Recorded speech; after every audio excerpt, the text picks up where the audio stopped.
بعض اوقات یہ ہوتا ہے کہ جیسے ہمارا کسی سے اختلاف ہوا ہے، عقیدے میں، گھر کے جھگڑے میں، کسی ذاتی اس میں، تو ہم کمزور ہوتے ہیں، مجبور ہوتے ہیں، اس کو کچھ کہہ نہیں سکتے، تو پھر ہم بعض اوقات اپنی تسکین کیسے کرتے ہیں؟ خوابوں میں کرتے ہیں۔ مثلاً ایک لڑکا کسی سے شادی کرنا چاہتا ہے اور وہ کر نہیں پاتا، اس کو وہ رشتہ مل نہیں رہا، تو وہ خواب میں دیکھتا ہے کہ اس کی شادی اس سے ہو گئی ہے، اس لڑکی سے۔ تو بعض خوابوں کی نوعیت بس صرف اتنی ہوتی، اس سے زیادہ اس کی حقیقت نہیں ہوتی۔ اچھا، بعض اوقات جیسے کسی سے ضد ہے، عداوت ہے، دشمنی ہے آپ کی، اب آپ اس کو خواب میں برا دیکھ رہے ہیں، اس کی برائی دیکھ رہے ہیں، تو یہ دراصل کیا ہے؟ شیطان کا شر ہے جو آپ پہ غالب آ گیا ہے۔ آپ اس کی برائی چاہتے ہیں، ویسے کچھ کر نہیں پاتے، مجبور ہیں آپ، تو آپ خواب کے ذریعے وہ اپنی تسلی کر لیتے ہیں۔ خواب انسانی زندگی میں بعض اوقات بہت اہم کردار ادا کرتے ہیں۔ حدیث کے مطابق خواب 3 طرح کے ہوتے ہیں۔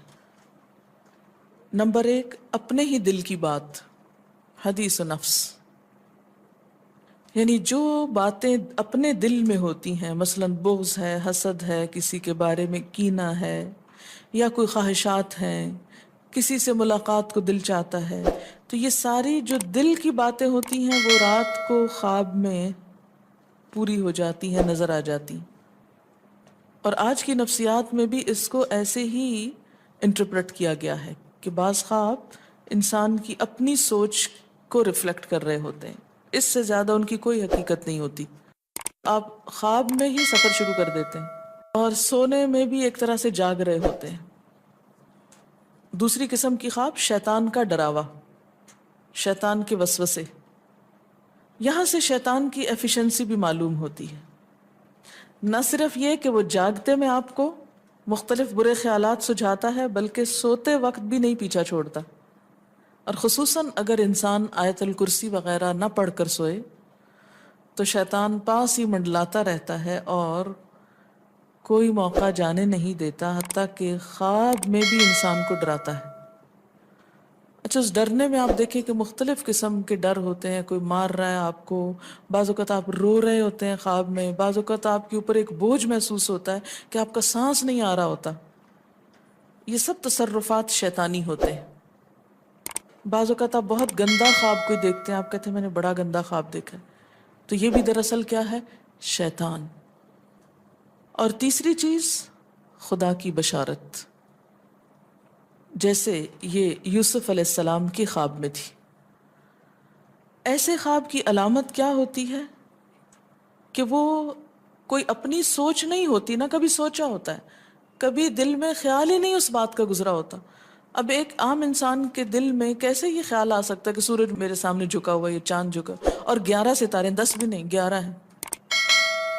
تو یہ ایک میننگ فل خواب ہے، اور یہ سچے خواب بعض اوقات فیوچر کے بارے میں کچھ اطلاع ہوتے ہیں، بعض اوقات انسان کو ملنے والی کچھ خوشخبری ہوتے ہیں۔ بعض اوقات آپ دیکھتے ہیں نا کہ ایک چیز آپ دیکھتے ہیں اور وہی ہو جاتی، اور جب ہو جاتی تو آپ سوچتے اوہ یہ تو میں نے کہیں پہلے بھی دیکھی تھی، پھر سوچتے کہاں دیکھی تھی، تو یاد آتا ہے تو خواب میں دیکھی تھی، لیکن آپ کو یاد نہیں ہوتا، جب وہ ہو جاتا ہے پھر یاد آتا ہے۔ کسی بھی خواب کے سچا ہونے کی آپ کوئی دلیل نہیں رکھتے، ایز سچ واضح بات یہ نہیں کہہ سکتے کہ میں نے جو خواب دیکھا وہ بالکل سچ ہو جائے گا، یہ آپ دعویٰ نہیں کر سکتے کہ میں نے جو دیکھا ہے وہ بالکل سچ دیکھا۔ ہو سکتا ہے آپ کو شیطان نے ڈرایا ہو سکتا ہے کہ آپ کے اپنے دل کی سوچیں اور خیالات اس میں آ رہے ہوں، اور خصوصاً اس وقت جب دو متضاد آپ کو خبریں ملیں۔ مثلاً ایک شخص آپ کے پاس آتا ہے، وہ کہتا ہے کہ میں نے آپ کے بارے میں بہت اچھا خواب دیکھا۔ دوسرا آتا ہے، کہتا ہے کہ میں نے آپ کو اچھے حال میں نہیں دیکھا۔ اب یہ فرق کس چیز کا ہو گیا؟ اس کے اپنے گمان کا فرق ہے۔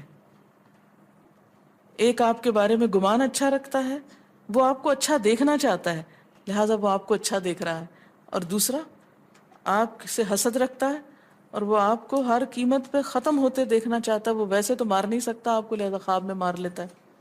اور خواب میں آپ کا حال برا دیکھ لیتا ہے، تو وہ خواب دراصل کیا ہوتا ہے؟ اس کی اپنے نفس کی بات ہوتی ہے۔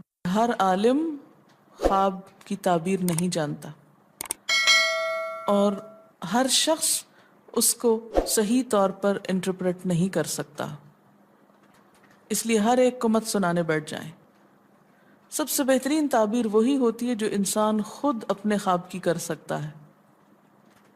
بل الانسان علی نفسہ بصیرہ، کہ انسان اپنے آپ سے خود خوب آگاہ ہے کہ یہ خواب شیطان کا وسوسہ تھا، یا یہ خواب میرے دل کی مرضی کوئی پوری نظر آتی ہے اس میں، یا بالکل ہی کوئی انیوژول چیز ہے۔ عموماً سچا خواب کی علامت کیا ہوتی ہے؟ کہ بالکل کوئی ایسی چیز دیکھنا جو آپ کے وہم و گمان میں ہی نہ ہو، اور جو باتیں وہم و گمان میں ہیں وہ پھر گمان آپ کا وہاں حقیقت بن جائے گا۔ اس میں جو بہترین کتاب ہے وہ ابن سیرین کی ہے، ابن سیرین کی تعبیر الرؤیا۔ اگر کوئی خواب برا ہو تو کیا اس سے بھی ہم مستقبل کے کسی خطرے کو بھانپ سکتے ہیں؟ جی ہاں، کوئی وارننگ ہو سکتی ہے اس خواب میں، وہ آپ خود ہی بہتر جانتے ہیں